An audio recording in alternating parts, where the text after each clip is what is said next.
আমাদের ছোটোবেলাটা যেই বাড়িতে বড় হয়, যেখানে সমস্ত মেমোরি থেকে যায়, কি অদ্ভুত না সেই বাড়িটা ছেড়েই চলে আসতে হয়।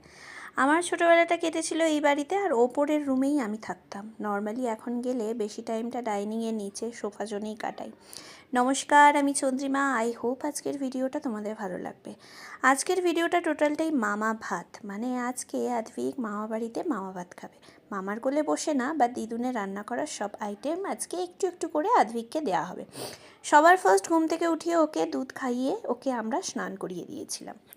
অনেক পদই মামনি প্রিপারেশন করেছিল, বাট ওই নিয়ম রক্ষার্থে ওকে দেয়া হবে, বাট ও খাবে ওই দুধই।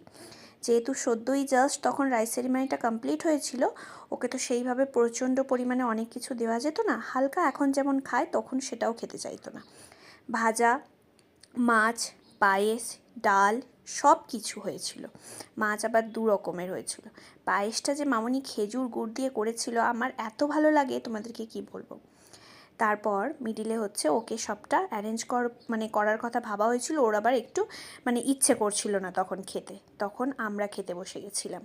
তারপর মামনি ওকে ধরে রেখেছিল। যখনই মিড অফ দ্য টাইমে আমরা লাঞ্চ করতাম, ওকে মামনি ধরে নিত। তো ওকে এই যেটা খাওয়ানোর ব্যবস্থা চলছিল, ওকে তখন মিডিলে খাওয়ানো হচ্ছিল। এই দেখো, আমাদের সোনা বাবাকে এখন খাওয়াচ্ছিল সবার ফার্স্ট দাদানের হাতে সোনা বাবা একটু পায়েসটা মুখে দিল। রসগোল্লা রাজভোগ ছিল, বড়ি ভাজা, শাক ভাজা, তার সাথে মাছ, একটা তরকারি, পায়েস, সব কিছু। মামনির হাতের ছোট্ট ভালোবাসা দিয়ে, ছোট বলবো না, এটা হচ্ছে দিদুনের বড় ভালোবাসা আমার সোনার জন্য।